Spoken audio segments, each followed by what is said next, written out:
Mi nombre es Joana Yaneo Campo Villaboa, estudiante del primer cuatrimestre de Psicología de la Corporación Universitaria Iberoamericana. Nuestra actividad corresponde a la número 4, Genética.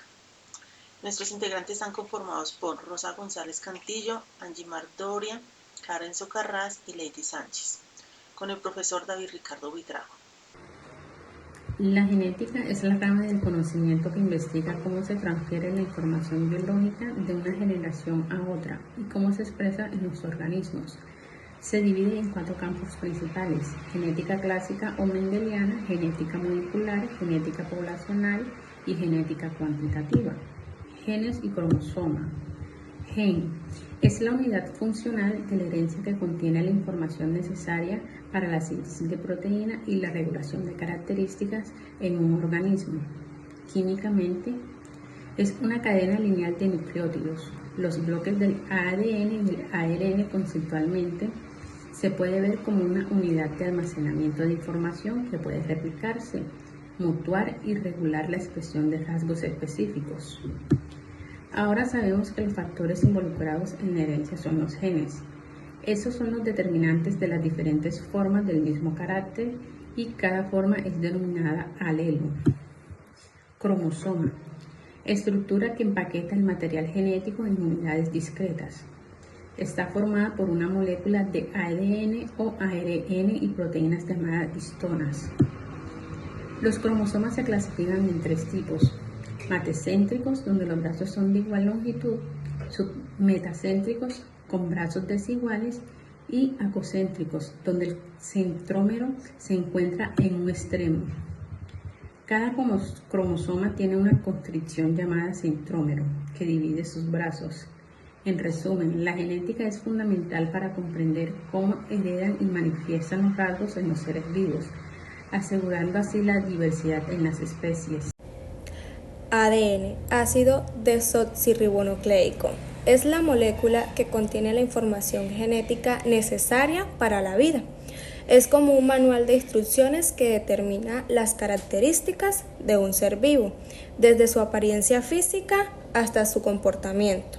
Primero, replicación.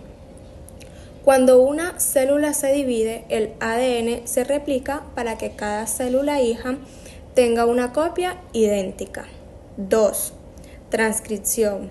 El ADN se transcribe en ARN, ácido ribonucleico, para sintetizar proteínas. 3. Traducción. El ARN se traduce en proteínas que realizan funciones específicas en la célula. El ARN, ácido ribonucleico, es una molécula fundamental en la célula que juega un papel crucial en la expresión de los genes y la síntesis de proteínas. Está formado por una cadena de nucleótidos que son unidades básicas compuestas por azúcar, ribosa, fosfato, base nitrogenada, adenina, citosina, guanina o uracilo. Las importancias del ARN son: expresión génica. El ARN juega un papel fundamental en la regulación de la expresión génica. Síntesis de proteínas. El ARN es esencial para la síntesis de proteínas.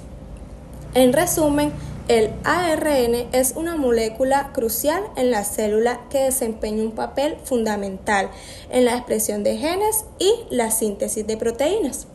Su comprensión es esencial para entender los procesos biológicos y desarrollar nuevas terapias. Mutación. La mutación es un cambio de la secuencia del ADN, que puede ocurrir de manera natural o ser inducido por factores externos. Estos cambios pueden afectar la función de los genes y, en algunos casos, llevar a la evolución de nuevas especies. Existen varios tipos de mutaciones.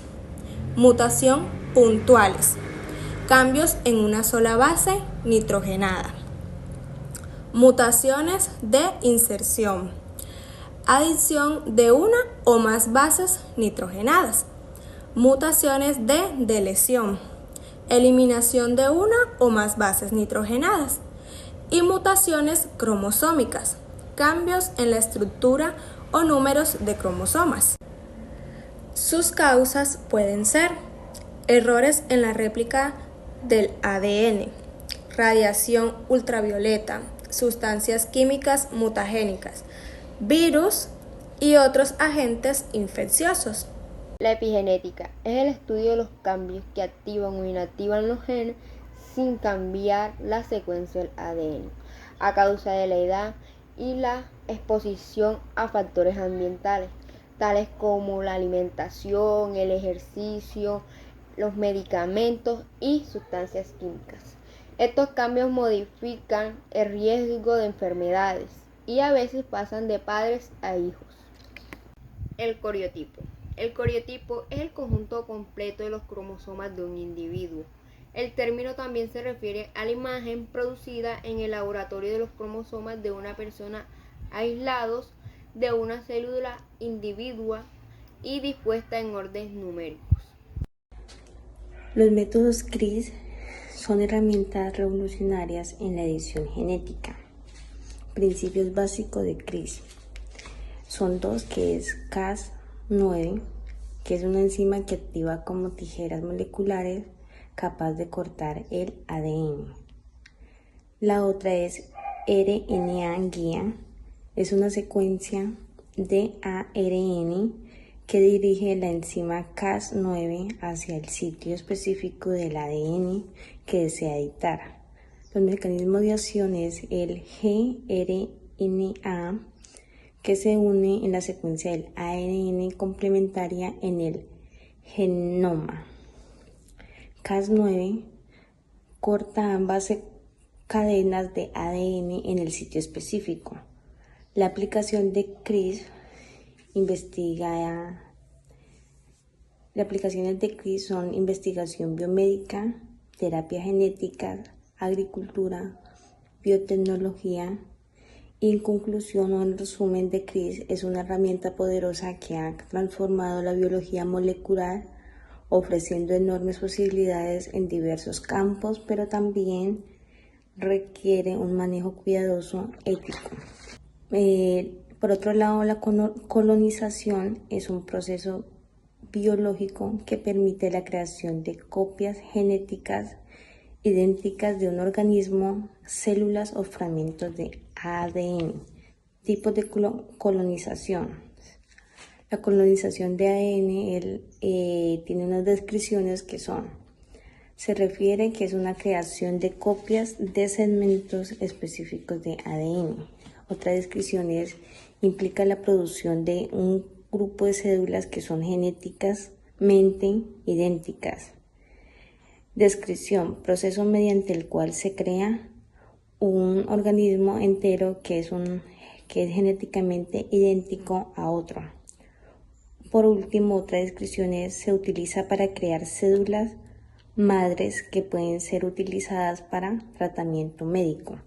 En conclusión, la colonización es una herramienta poderosa en la biología y medicina, pero su uso debe ser considerado cuidadosamente, especialmente en contextos éticos y de bienestar animal. Relación entre genética y bioética. Esto tiene una relación dado que los últimos descubrimientos tecnológicos genéticos plantean desafíos de cómo debe usarse de manera justa, equitativa y respetuosa los derechos humanos y la dignidad.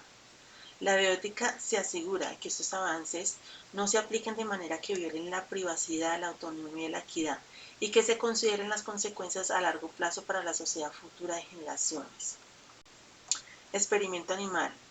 El uso de modelos animales como ratas, primates, fueron usados para estudiar comportamientos que puedan ser paralelos a los humanos. Estos se usan con las distintas áreas de generación de conocimiento, como la neurología, la fisiología y la psicología, entre otras. También hubieron experimentos humanos que se iniciaron para descubrir la cura de diferentes dolencias. Para esto tuvo que probarse en seres humanos con el fin de encontrar un tratamiento adecuado a las enfermedades, pero especialmente en sus inicios fue a menudo un mercado de prácticas demasiado cuestionables, crueles y explotadoras. Hubieron varios experimentos que fueron demasiado crueles, entre estos está el caso del pequeño Albert, que fue un niño de tan solo 11 meses, que fue usado como experimento en el cual consistía condicionar al niño con la finalidad de que él tuviera miedo a un ratón de laboratorio. El objetivo era demostrar que en sus teorías acerca del condicionamiento clásico ante la reacción del miedo. En esto al niño lo obligaron a que estuviera en una habitación con esta rata y cada vez que él intentaba tocarla, golpeaban con un martillo contra la plancha metálica y esto hacía que el niño, con este ruido estruendoso, entrara en desesperación, en llanto y en consternación total.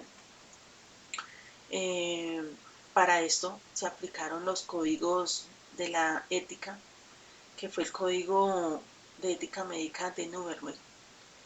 Recoge una serie de principios que rigen la experimentación con seres humanos. Este código surgió como fruto de las deliberaciones llevadas adelante en los juicios de Nuremberg al final de la Segunda Guerra Mundial. Estos códigos lo que hacen es que acobijen estos tipos de experimentos, ¿sí? Y que realmente se haya como una regla, un adecuado manejo para cada una de las procedencias que se desean hacer con tanto como animales como con las personas. Los códigos, uno de estos consiste que es absolutamente esencial el conocimiento voluntario del uso del sujeto humano. El experimento debe ser relacionado de tal forma que se evite todo sufrimiento físico y mental innecesario. Deben realizarse preparaciones propias y preverse facilidades adecuadas para proteger al sujeto en experimentaciones contra posibilidades incluso remotas al daño, incapacidad o muerte. El experimento debe ser realizado únicamente por personas científicamente cualificadas. Debe exigirse a través de etapas el experimento de mayor grado y con la pericia y el cuidado que estos lo ameritan. Durante el curso del experimento, el sujeto humano debe estar en libertad de interrumpirlo si ha alcanzado un estado físico-mental en la que la continuación del experimento parezca imposible.